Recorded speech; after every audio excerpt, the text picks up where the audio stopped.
Yes. Damas y caballeros, arquistas constructores, ¿cómo están ustedes?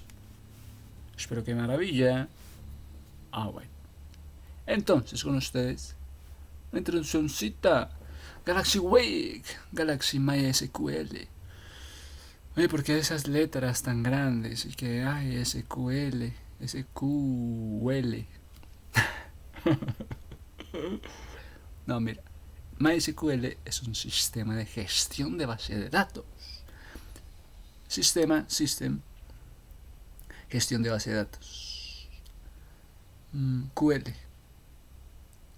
base de datos, pero es relacional. Un sistema de base de datos relacional. ¿Sí? Se desarrolla bajo una licencia pública comercial llamada Oracle Corporation. Oracle Corporation, you know. Ok, está considerada como la base de datos del código abierto más popular del mundo. ¿Ya ves? Código abierto. Ahorita entramos en detalles. ¿Fueras tan amable? Sí, claro. Claro. Entonces, una de las más populares. ¿Qué vamos a hacer con Oracle?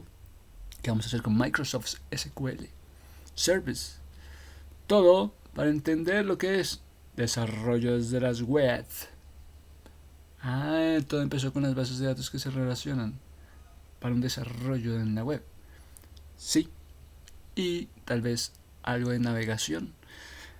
Bueno, MySQL fue inicialmente desarrollado por una empresa entonces que se llamaba empresa fundada por un señor David Axmark, el señor Larson, el señor Whiteness.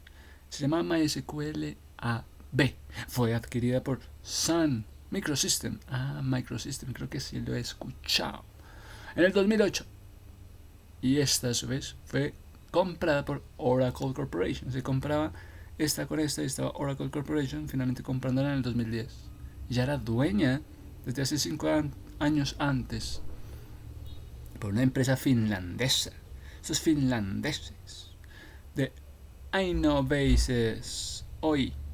Bueno, entonces la empresa finlandesa, sí, desarrolladora del motor que se llamaba Aino, o sea, se llamaba InnoDB, con las letras DB, de database. Entonces, esta empresa finlandesa tenía un motor desarrollador. Entonces, esa es la gran maravilla de MySQL, que desde el 2010 una empresa finlandesa había desarrollado un motor en una base de datos, en una database. Están innovando con el motor. Le metieron motor estos finlandeses. ¡Qué cosa! Bueno, entonces aprovechamos. Aclaramos la palabra sistema de gestión de base de datos. Un sistema gestora de base de datos. Es un software que permite ¿qué? Administrar bases de datos. No que vamos a Excel a hacer clic, 1, 2, 3, 1, 2. Ya permite administrar bases de datos que tienen características, me imagino. O uno mete allá en las bases de datos, o desde ahí se pueden hacer bases de datos con estadísticas. ¿Cómo es esto? Proporciona un método de organización necesario, método de organización para el almacenamiento y recuperación flexible de cantidad de bases de datos, muchas historias completas. Esto significa que mediante este programa, ¿qué se puede hacer, muchachos? Un programa de bases de datos, Database Management System. Me estás queriendo decir SMDB. Bueno, entonces el System, el Management, el Database. Es un software que permite administrarlo, sí, con bases de datos. Entonces proporciona un método organizativo necesario para almacenar, para recuperar grandes historias de bases de datos. Esto significa que mediante un programa se puede ¿qué? Configurar, sí, extraer, sí, información importantísima de historias de vida. Los usuarios pueden acceder a la información usando herramientas específicas de consulta. Te ofrecen herramientas específicas de consulta y también de generación de informes, o bien mediante una aplicación en especial. No, esto es mediante una aplicación específica. Esto es lo que es un sistema. Proporciona métodos para mantenimiento, integridad de datos, integración de datos, para administrar el acceso a ellos, por medio de usuarios entras a las bases de datos para recuperar alguna información. Si hay algún fallo en el sistema, vamos a ver una copia. Entonces, las bases de datos y los sistemas para la gestión son esenciales para cualquier tipo de negocio. Vamos a ver qué pasó 3 años atrás. Deben ser gestionadas con mucho esmero. Esmérese. Estamos pidiendo que se esmere con las bases de datos. Algunos ejemplos. Tenemos MariaDB. MariaDB. Tenemos Microsoft SQL Service, Oracle Database, Microsoft Access. ¿Te gusta Microsoft? Pues Microsoft tiene SQL Service y Microsoft Access. ¿Te gusta Oracle? Oracle Database. Las bases de datos generalmente funcionan en computadoras que se dedican de forma exclusiva a este campo. Son computadoras distintas. Son prestadoras de funciones con un multiprocesador. Que tiene un multiprocesador. Oye, ¿qué tiene ese multiprocesador? Una memoria. El multiprocesador tiene una memoria. Te permite abrir programas. Con razón los programas se abren. Entonces, si la misma computadora ya permite, por medio de un multiprocesador, multicanal, multiprocesador, abrir programas, porque tiene una memoria, esa memoria informativa, es un dispositivo, es una memoria que almacena datos. La memoria proporciona una de las principales funciones, es el almacenamiento de información y conocimiento. O sea, estaríamos trabajando en base de datos, en una base de datos ya programada, en un multiprocesador ya con memoria. Pero lo hacemos no para la memoria del computador, sino para extraer información de terceros, para organizar otro tipo de datos, no las que están ya en nuestro portátil.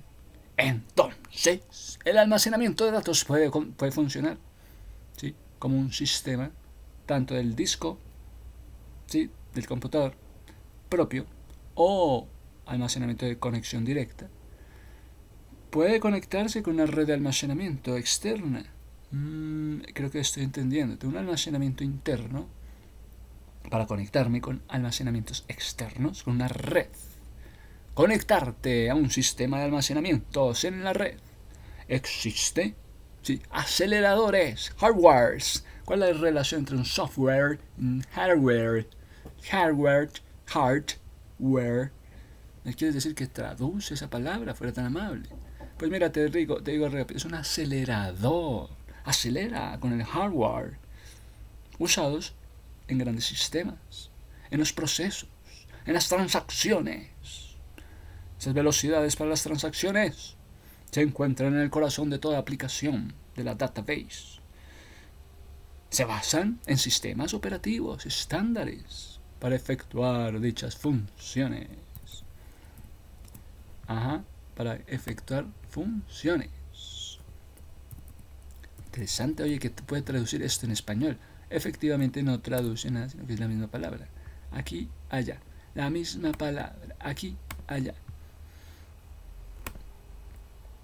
Pues no. Fíjate que si tiene una traducción, traduce equipos. Ironmongery. Armamentos. Armamentos de la Army. Material informativo. El hardware. Weaponry, armaments, hardware. Vienen de, entonces, algo llamado armamentos. Sí. Bueno. Entonces el sustantivo son equipos, armamento, soporte físico, armas. Es el hardware. ¿Qué te parece? Entonces cuando le metes hardware al asunto, es un equipo, un soporte, es una informática que se refiere más que todo a las partes físicas tangibles del software. Te venden un software, pero la parte física es el hardware. La parte física de un sistema es como lo armamental. Sus componentes electrónicos, electromagnéticos, electromecánicos, cables, muebles, cajas, periféricos, esas cajitas, todo eso es el hardware. Buenísimo. Entonces, venga, entrando un poquito de historia, las bases de los datos. han sido usados desde los primeros días, porque ya existían computadoras electrónicas, a diferencia que de sistemas modernos, que se pueden aplicar bases de datos y necesidades muy diferentes. La mayor parte de estos sistemas estaban organizados, enfocados en unas bases de datos específicas, no relacionables, o que habían sido capaces de pensar en velocidades a costa de perder una flexibilidad.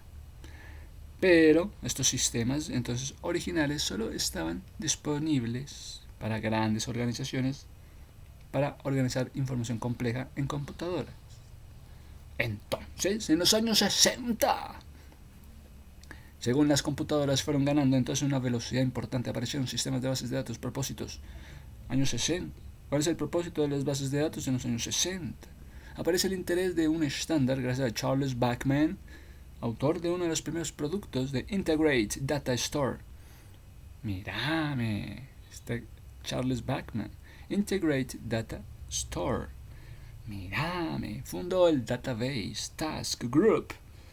Mírame, el responsable de la creación de la estandarización. Entonces en el 1971. En el 71 publicaron. Oye, ¿qué pasa con los códigos? Wow. En breve, algunos productos basados en línea. No puedo creer, ya en el 71 habían publicaciones que hablaban de datos. La estrategia del Codacil estaba basada en la navegación manual de un conjunto de datos enlazados. Cuando se arrancan las bases de datos, el programa devuelve el enlace. Devuélvame el enlace. Primer registro. Se devolvió el enlace. ¿Qué hacemos? Oiga, empezó una base de datos. Se devolvió el enlace. ¿Qué hacemos con esta base de datos? Se le devolvió el enlace. Entonces, el cual a su vez contenía punteros a otros datos. Pero a su vez existía un puntero. Sí me acuerdo el tema de la programación y el puntero. ¿Para dónde está apuntando el puntero? ¿Para dónde va? Entonces, base de datos, puntero a dónde está, derecha o izquierda. Entonces, mírame esta vaina. Se encuentra un programador pensando, oye, ¿para dónde voy a disparar con este puntero? ¿Para la derecha? Right, left, left, right. Entonces se les da el comando. Dale un comando. Entonces vamos comandos. Para responder a estas preguntas simples buscamos personas. Nos fuimos al Japón. ¿A qué? A recorrer todos los datos que se han registrado. ¿Y qué pasó? No existían conceptos. Algo que no ocurría. No existían conceptos. ¿Acaso todos eran códigos y no habían conceptos? ¿Qué ha pasado con ustedes, japonés? Nipones. Entonces los datos se guardaban en las cintas. No era viable llevarlo a la práctica. Eran códigos, eran cintas. Entonces encontraron la solución. El fabricante Prime creó un sistema de datos basado en árboles binarios. Mira, estos chicos del 71 pensando en árboles binarios para un sistema de datos. Árboles binarios, ¿qué viene a ser esta vaina? Un árbol binario es una estructura básica de datos, la cual cada nodo puede tener un hijo a la izquierda o a la derecha. No pueden tener más de dos. Eso sí, si algún hijo tiene una referencia como nulo, null, es decir, que no almacena ningún dato, entonces este será llamado nodo. Tú no puedes tener hijos, será llamado nodo. ¿Pero qué tipo de nodo? El caso contrario del hijo, nodo externo. ¿Eres un nodo interno o eres un nodo externo? Es un chiste pero muy pasado. Oye, ¿te quedaste como un nodo interno o como un nodo externo en este sistema de datos? Oye, ¿vas a ser un nodo interno o vas a ser parte de los nodos externos? Hay un uso muy común en las bases de datos de árboles binarios. Están en la búsqueda de los mejores nodos o de los mejores ¿qué? Pues están buscando codificar. Entonces, mírame estos simbolismos. Queremos ser códigos internos. Un árbol binario tiene dos opciones, dos hijos, a la derecha o izquierda. Vas a tener entonces la opción de ir a la derecha o a la izquierda. con el uno, con el otro, te mueves. Esto es parte de lo que se pensaba. Un grado que se le da es un camino en el cual me guío con los nodos. Este nodo me está mostrando el camino, la teoría de los grafos. ¿Me estás mostrando el camino a través de los nodos? Sí, es que es una rama de las matemáticas, de la ciencia de la computación. Los grafos deben ser entonces confundidos como gráficos. Grafos, gráficos, ¿se parecen? Sí. Muy bien, quedó registrado grafos, gráficos. Sí. Y hay tipos de gráficos cíclicos. Listo. Grafos cíclicos, entendido. Árbol binario. Árbol binario, entonces igual a grafo cíclico. Un árbol enraizado como un... ¿qué? Grafo cíclico. ¿Qué pasa? Ya es un árbol, entendido, sí, que tiene uno de sus vértices, un grado mayor. Uno de sus vértices es mayor que el otro, ¿qué? Escoge lo mejor, escoge el vértice mayor. Listo. Entonces ya entendemos por dónde va todo.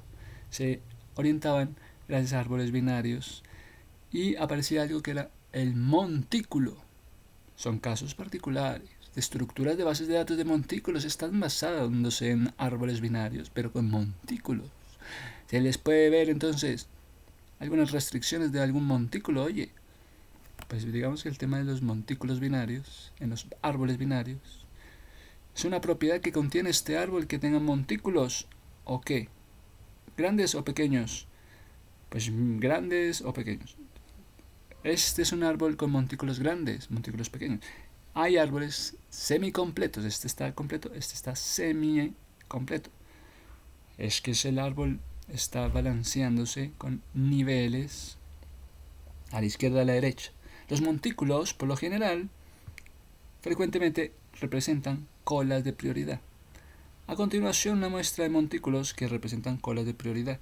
Entonces, este montículo tiene más prioridad que el otro, es mayor, representa que tiene más posibilidad de conexión con más datos. Okay.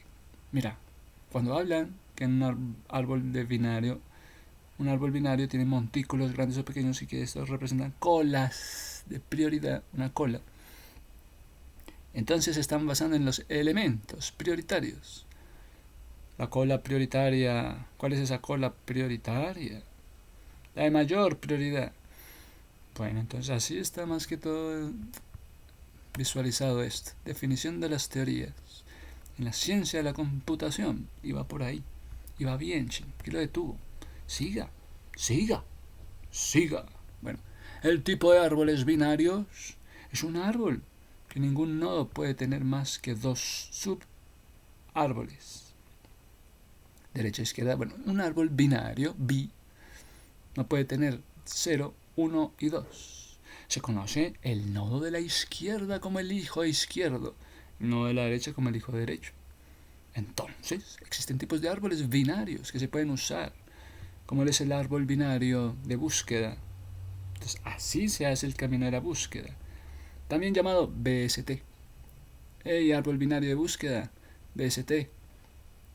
Tipo particular de árbol binario que se representa con estructuras de bases de datos de forma usada en informática. O también está el árbol de Fibonacci.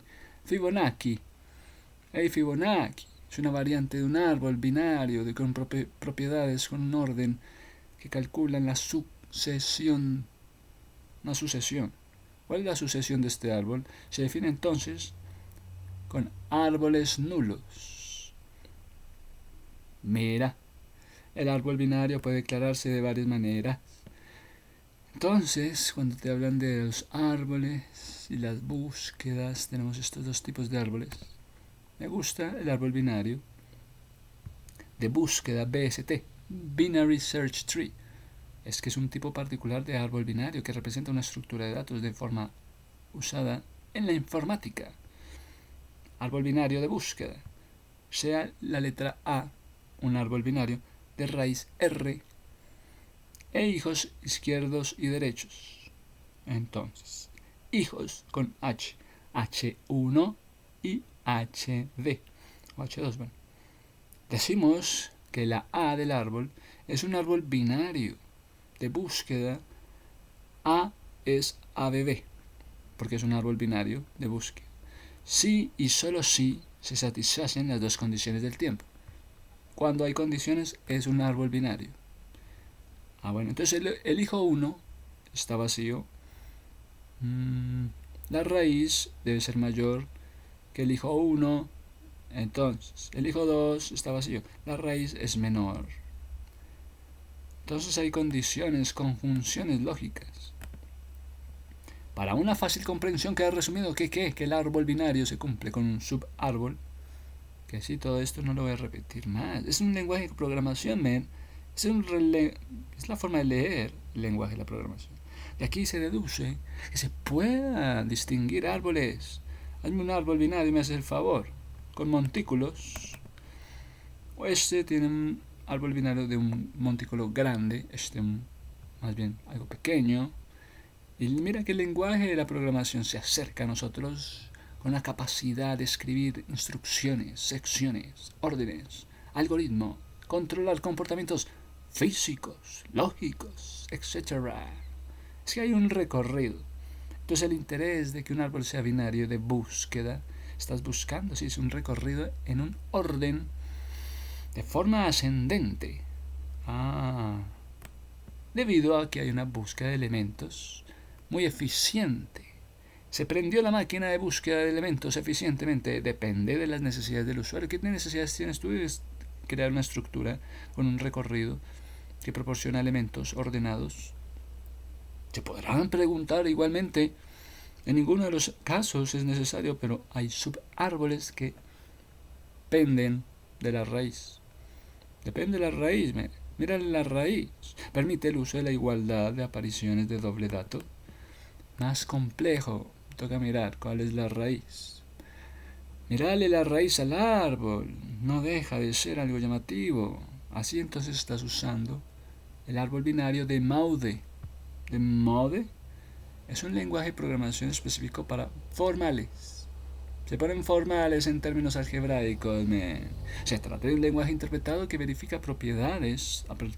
Miramos raíz, miramos propiedades. Sí. Transformaciones de modelos. Sí. Buenísimo, buenísimo. Sí. Tenemos entonces convenciones, modismos, subsort, subsort. Bueno, podemos hacer la siguiente definición de un árbol binario. Entonces, según Maude o Mod, está la teoría, está el orden, en donde encontramos sort, subsort, o encontramos generadores, operaciones, crear, árbol bin. ¿Y cuáles son como las letras para crear un árbol binario? Árbol bin, entre paréntesis, X, setor, ktor. Entonces, mira lo que nos estamos metiendo. Que si quieres un nodo, izquierda-derecha, un dato, un nodo, bueno. Mira las operaciones del lenguaje de la programación. Todas estas operaciones realizan los árboles binarios de búsqueda.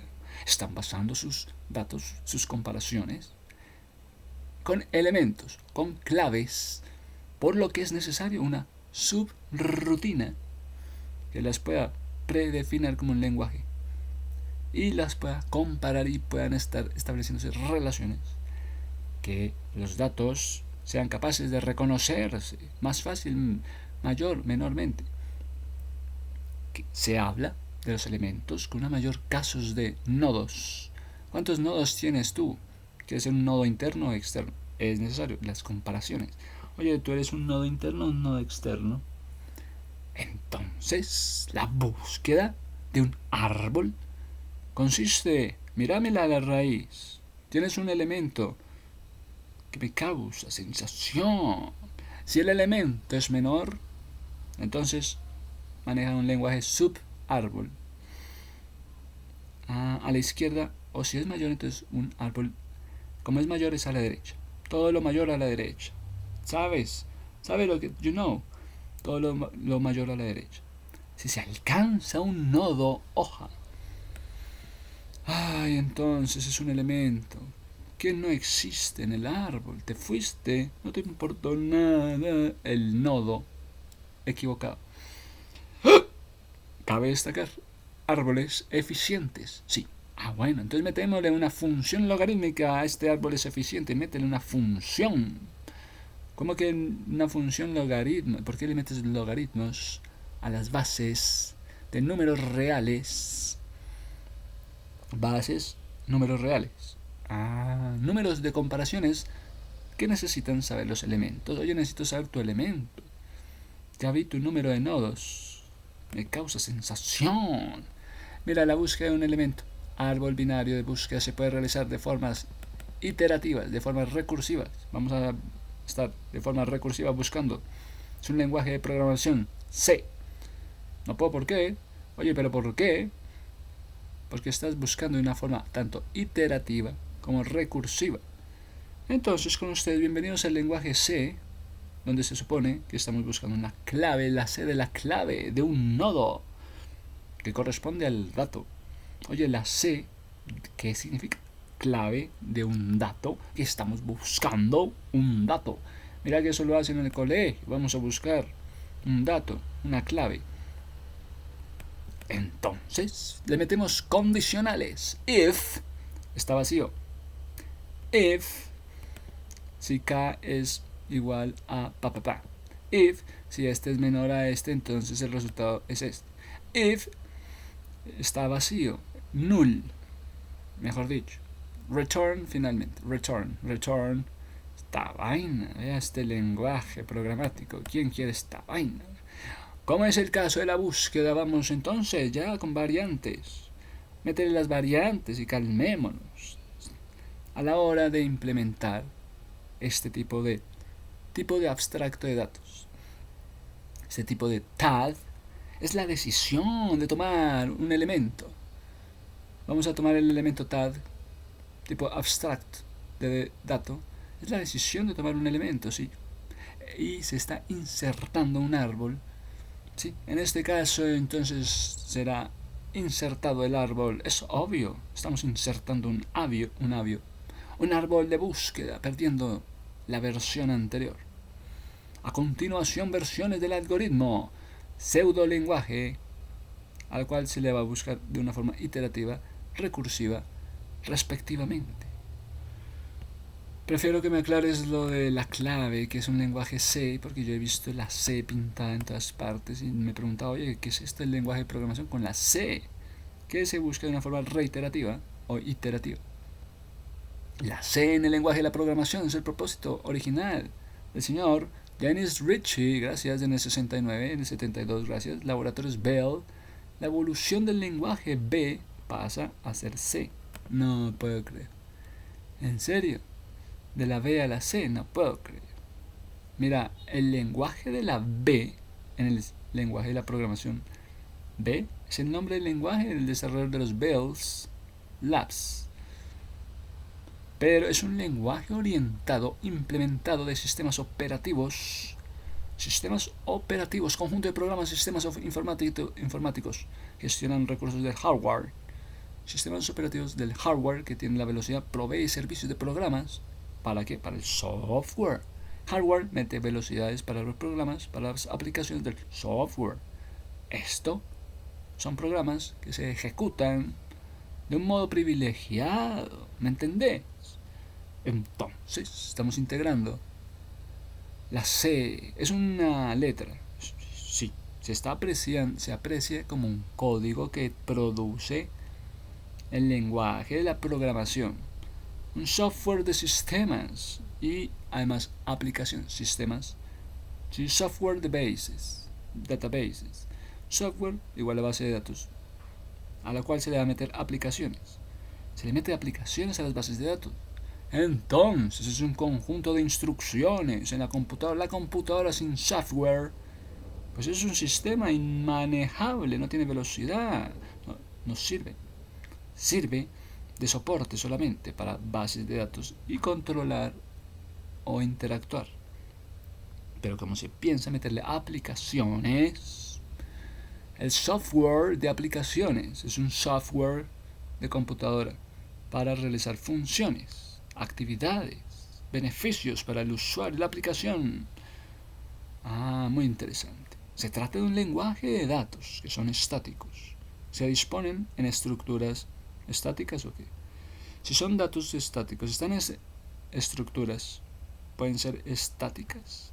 Hay un lenguaje, pero a su vez se dispone de una construcción del lenguaje. A partir de ahí, construye un lenguaje.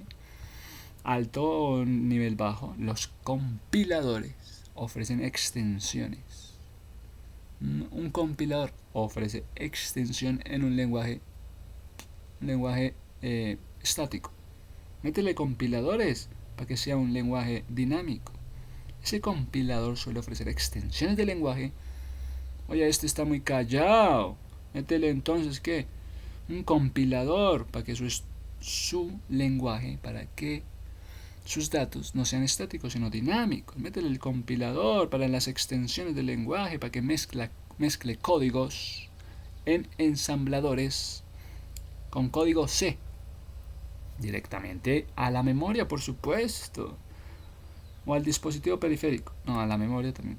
La primera de todas, las estandarizaciones del lenguaje C.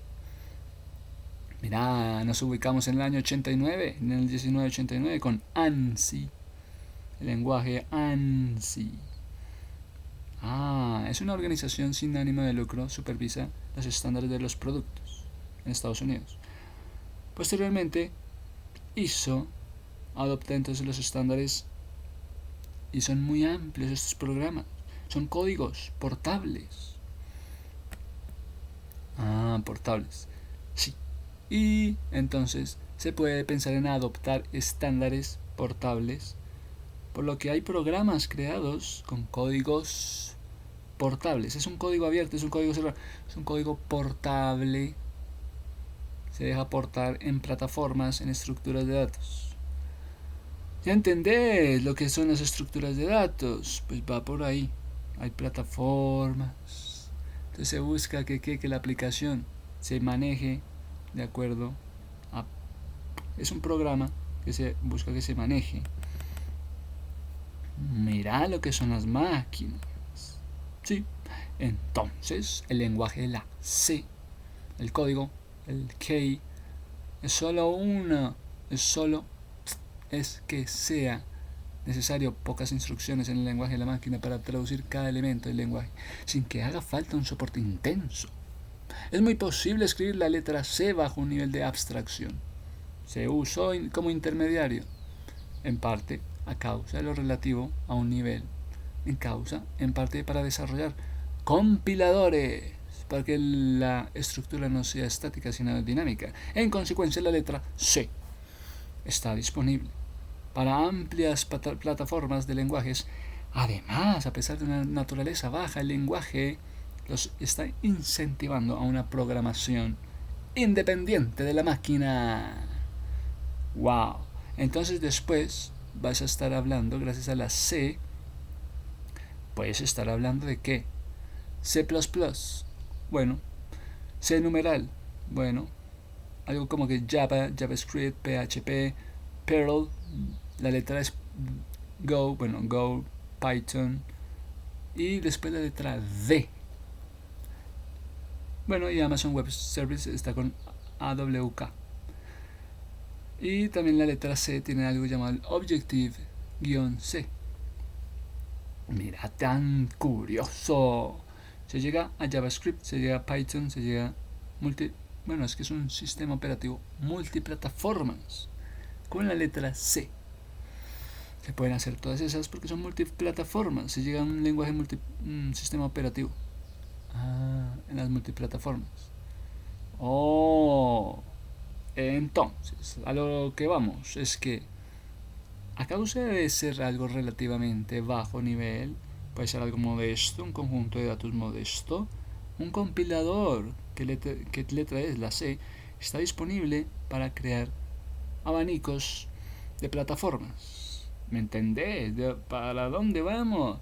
De la C para crear abanicos de plataformas de cualquier lenguaje. Una plataforma con cualquier lenguaje. Además de todo esto, el lenguaje se desarrolla para incentivar la programación independiente de una máquina, de una plataforma, Un programa escrito cumple los estándares de calidad, intentando que el portátil pueda compilarse con otros computadores. Están en red. Sí, bueno. La C es un conjunto de la C del conjunto. Es un sistema operativo Unix. Oye, ¿qué es la Unix? Es un sistema operativo portable del 69 por un grupo de empleados de la Bell. Esta es la letra B del AT&T, bueno, con el que ha estado asociado mucho tiempo por programadores. Ha alcanzado popularidad con algunos contextos. El software del sistema con ustedes. Estás hablando del software del sistema. Interesante. Y hay un lenguaje de bajo nivel. Porque se parte de la letra C para hablar de un lenguaje de bajo nivel, para después hablar de plataformas multiplataformas con lenguajes específicos? ¿Qué viene a ser todo esto? Los programadores novatos deben tener cuidado con la gestión de las memorias. ¿Qué vas a hacer con esas memorias? Un programador va a estar liberando memoria. Me la paso en esas, liberando aquí memoria, liberando allá. Oye, tienes un espíritu de programador, estás haciendo esto, estás liberando memorias aquí y allá. En otros lenguajes, como en el lenguaje C numeral o en JavaScript, la memoria es gestionada de forma transparente para el programador. Esto alivia la carga. Se está aliviando la carga, sí, pero le estás quitando la flexibilidad. ¿Para qué? Para escribir controladores. Le estás quitando la carga de trabajo. Le estás quitando la carga de trabajo. Sí, para evitar errores. Pero le estás quitando la flexibilidad a este lenguaje para controladores del hardware. Entonces, por esta razón es muy importante que los recién nacidos, que lo que se está adoptando con la letra C para manejar memorias sea de una forma intensiva de indentación. ¿Qué es esta vaina de indentación? Algo sangrado. Pues mira, tiene en la informática la palabra indentación como algo sangrando. Significa mover el bloque, mueve el bloque. Están sacando el bloque hacia la derecha, insertando espacios, tabulaciones, indentando. Y se está conociendo el fondo total de lo que implica el manejo de los punteros y el manejo de las direcciones de las memorias. Cuando estaba el puntero apuntando a la derecha, a la izquierda, estás pensando en las direcciones de las memorias. ¿Dónde vas a llevar esta memoria? Me encanta. Entonces, las características del lenguaje de la C. Recolección de basuras. Ok, está con la letra C, el conjunto. C, recolección de basuras. Sin embargo, se encuentran bibliotecas libres de desarrolladores, libres desarrollados por Sun Microsystem o el recolector de basuras. ¿Acaso un recolector de basuras puede formar una basura? ¿Puede hacer una biblioteca? Oye, un recolector de basura puede crear una biblioteca. ¿Qué cosas son estas las que nos están metiendo estos programadores? Aunque la implementación original es de C++, fue un preprocesador, preprocesador, que traduce el código. ¿Para qué? Para después ver otras librerías. Entonces, bienvenidos a la C y ahora a la letra C++. Es que es una programación orientada a los objetos. ¿Sí me entendés? Sí. ¿Sí me estoy haciendo entender? Sí. Bueno, entonces hay funciones que se orientan a los objetos y por eso viene a nosotros el lenguaje de programación C++. ¿Te gusta? Hay unidades que se presentan como extensiones. Vino a nosotros un soporte nativo para una programación disponible en librerías. El multihilo en la informática, donde están las unidades centrales de los procesamientos en la CPU, aumenta el rendimiento de un núcleo de un procesador sin necesidad de alterar la frecuencia. ya que no hay necesidad de alterar la frecuencia de un procesador de núcleos de datos. Entonces, está interesantísimo. Aunque la lista de las características de la letra C, esa característica de la letra C es muy larga. Este factor es importante para la aceptación. Vas a estar aceptando los compiladores. Mira que un compilador es un programa, traduce códigos en lenguajes de programación a otro nivel, a otro lenguaje. Este tipo de traductores de lenguaje funciona generalmente con un lenguaje de alto nivel. Lenguaje de alto nivel entra y el objeto es un lenguaje de bajo nivel, como un ensamblaje de códigos, de maquinarias. Bueno, entonces los compiladores nos los imaginamos así, sí, un traductor para nuevas plataformas que realmente sirva para un programa de alto nivel, de bajo nivel, que haya control, permite implementar soluciones. Primero, un programa alto o bajo nivel permite control para quienes, para los programadores que implementen una solución en una plataforma. Esta es la causal en que la letra C sea eficiente en otros lenguajes, con el compilador. Típico es la programación cuidadosa de los lenguajes del ensamblaje o el ensamblador, porque produce códigos más rápidamente, pues da control a toda la maquinaria, aunque los avances en la C sean complejos. Entonces el lenguaje con ustedes mediante bibliotecas, mediante la implementación de la C++, consiste en preprocesador, que traduce el código fuente Q++, C++ o Q++. Bueno, entonces, con ustedes C++, que consistía en un preprocesador que traducía un código fuente Q++. Q++. ¿Quieren saber algo de historia? Nos vamos a los años 60 con la letra del laboratorio C, o ya estuvo bien de historia. Más bien vámonos al C++, que igual es un lenguaje de programación del 79. No puedo creer. Mientras el laboratorio de Bell se hizo en el 69, de donde se desprende la letra B, la letra C, pues resulta que la C++, su origen comienza en el 79, 10 años después. La intención es crear extensiones del lenguaje de la programación nativa de la C, añadirle mecanismos de manipulación de objetos. Pues mira que esto ya lo habíamos hablado en otros materiales. Entonces, ¿qué hacemos? ¿Le quieres meter más historia a la programación, más de la que tiene? ¿O dejamos hasta ahí? Bueno, está bien hablar un poquito.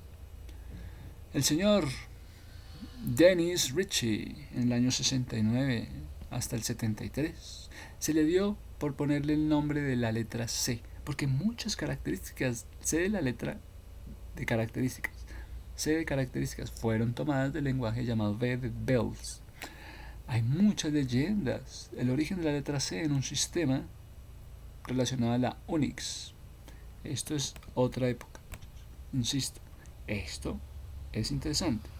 Pero si te van a hablar de un lenguaje de programación C, después te dicen que el C++ ocurre con otro origen, 10 años después, en el 79. Entonces, ¿qué pasa con la letra C y sus subconjuntos? Que era un lenguaje de compilación, de soporte. Pues se está hablando de un mínimo común denominador. Ese subconjunto te va a seguir sirviendo de soporte para todos estos lenguajes. Entonces la letra C es como una primera versión de lo que fue después la letra C++, una segunda versión, la cual indica un compilador con retorno de la función. Bueno, aquí aunque haya una desventaja, hay que comprobar un tipo de argumentos. Con palabras también fácilmente se pueden cometer errores en estas funciones. Entonces se busca tomar decisiones. Si me voy para adelante, me tengo que devolver a la base de datos. Bueno, esto es lo que se declara también como por defecto el retorno en la letra C. Se retorna a la letra C, muchachos. Nos retornamos. Bueno, entonces hay funciones como void, funciones que hablan de retornar a los tipos de bases de datos. Entonces, van a llamar también a los punteros. ¿Hacia dónde nos vamos, señor puntero? Hacia el retorno de las bases de datos. Le vas a asignar datos. Entonces métele estructura. Entonces la función estructura. Vas a calificar bases de datos. Métele la palabra const. ¿Para qué? ¿Calificar bases de datos o qué? Que se hace con un objeto. ¿Tenemos bibliotecas? Sí. A partir de recoger basura para bibliotecas, no puedo creer. La mayoría de las funciones implementan desarrolladores de compiladores. Muy bueno. Entonces, podemos hablar de todo esto. Algunas funciones que nos causan curiosidad pueden ser las variables. Las variables dentro del C++ pueden declarar un sitio. Declaro este sitio como intocable. ¿Por qué? En lugar de poder declararlo solo tras otras declaraciones. Al comienzo hay una declaración compuesta, así. Muchos tipos de datos. Muchos tipos de datos. ¿Cómo vas a llamar esta función? Long int. No puedo creer. ¡Ay, madre hermosa! Bueno, entonces llámate long, porque quieres hablar de muchos tipos de datos. Long, muchos tipos de datos, listo. Entonces le incorporas esta función. Y también hay otras, como un tipo de dato booleano o un tipo complex. Representan números complejos. Oye, te metieron una función complex. Estás muy complex. Sí. También array, que traduce, es una longitud variable. Acá le vas a meter muchos datos, muchas variables. La función se llama array. ¿Sí? Se denomina vector, formación, matriz, vector o formación o matriz a una zona almacenada que contenga una serie de elementos. Ya sabemos cuáles son, una longitud de elementos variables desde el punto de vista lógico. Un conjunto de elementos ordenados, porque ya se sabe que son un conjunto largo de variables. La función array nos causa sensación. ¿Por qué? Porque se está hablando de una matriz unidimensional con varios elementos, pueden ser elementos, variables, desde el punto de vista lógico, una matriz de conjuntos de elementos. Interesante, porque en el principio se podía considerar matrices de una dimensión. La dimensión principal, por favor, para esta serie de elementos, ¿sí? Una fila de elementos, lo que nos permite hablar de la existencia matrices multidimensionales, de una dimensión después a multidimensionales. Interesante, en la programación ocurre esto. Sí. Y la llaman vector matriz o vector, una colección ordenada de datos. Sí, estoy de acuerdo, muchacho. Bueno. Entonces podemos seguir mirando algunas funciones llamativas. Y todo esto para aclarar el compilador, que soportan algunas nuevas características. Entonces, sin embargo, este es un estándar de algunos desarrolladores de las compilaciones, de los compiladores, como lo es Microsoft, que se centra en C++ gracias al señor Brandon Bray. ¿Qué dijo el señor Brandon? En general hemos visto pocas demandas del C99. Algunas características tienen más demanda que otras.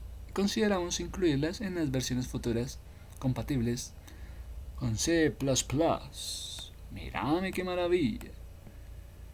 Mírame. Entonces, la letra C desde entonces ha sufrido ramas de evolución. ¿Una dimensión? No. Multidimensiones, ¿cómo les parece? Con ustedes un lenguaje nuevo, la evolución ha llegado. Objective-C. Objective-C. Objective-C.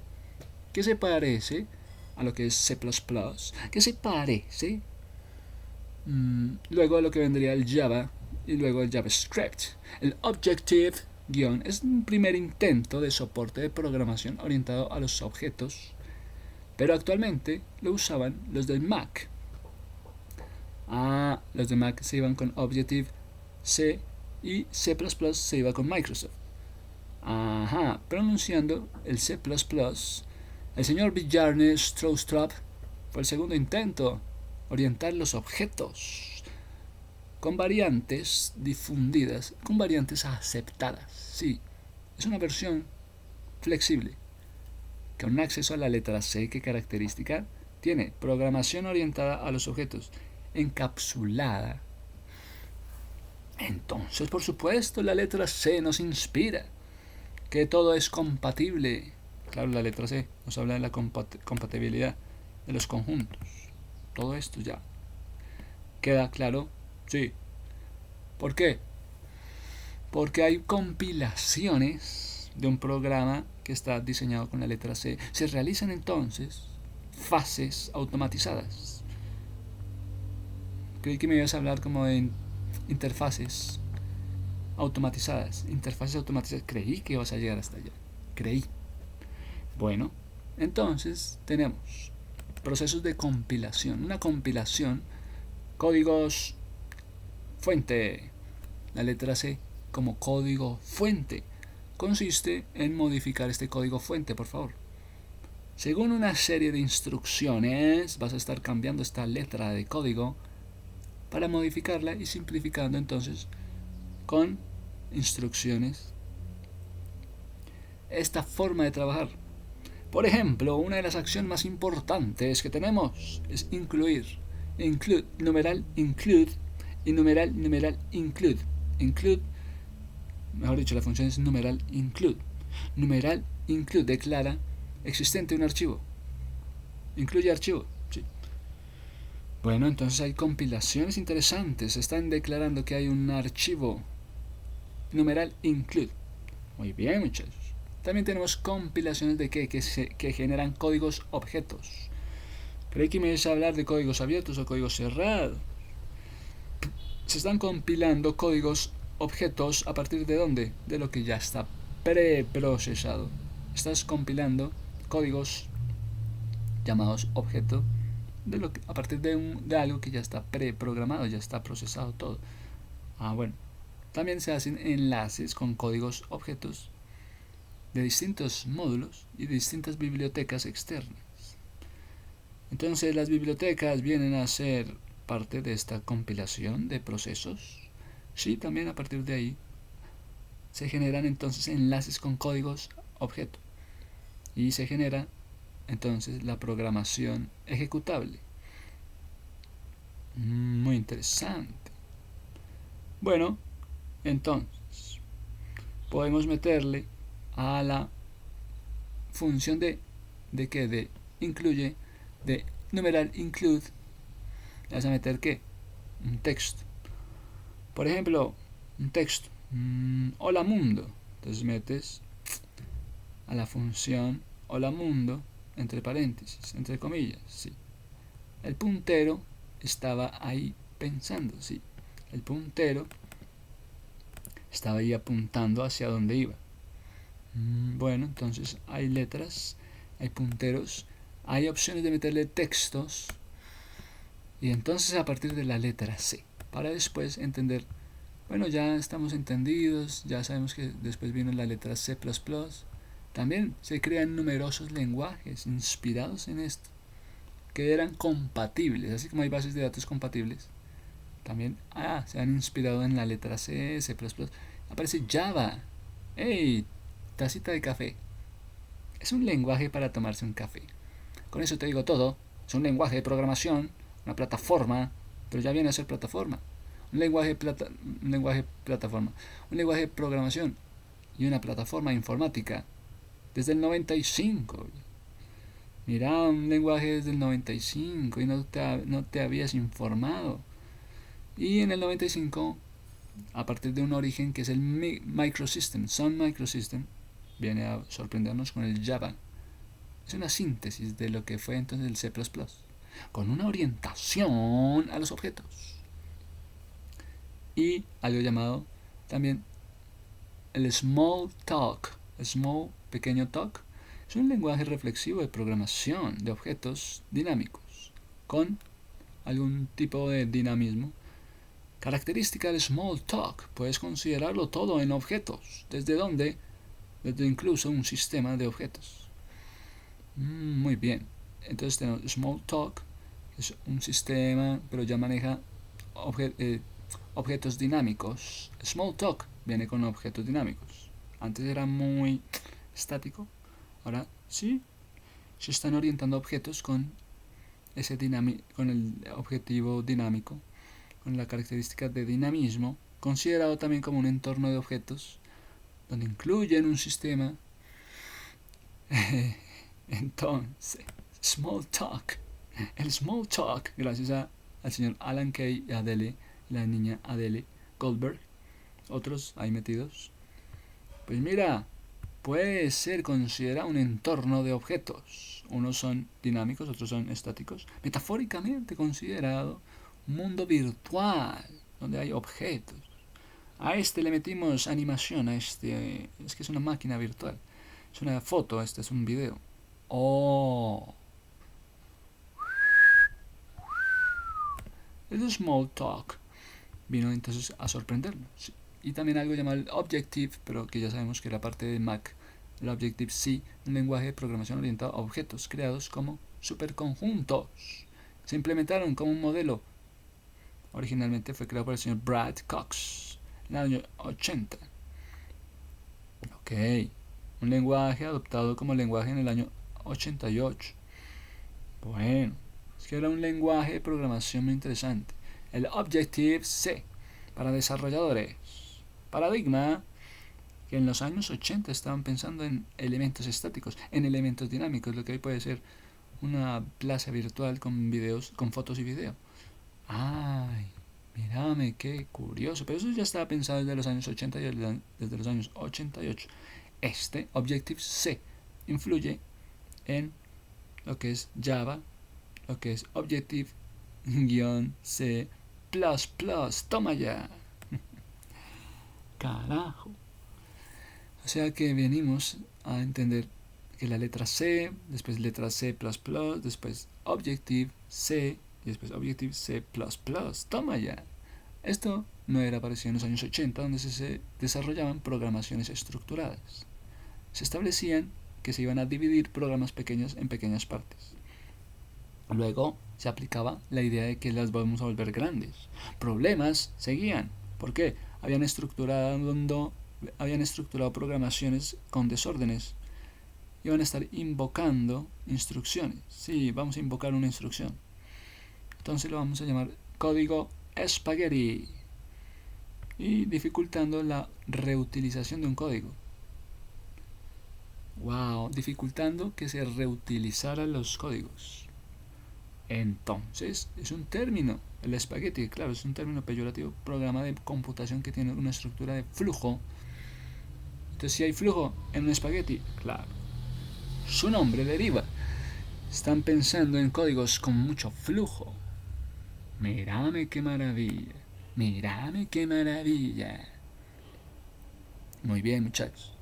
Entonces, llegamos a Java, y Java empezó con el tintico en los años 95 con Microsystem.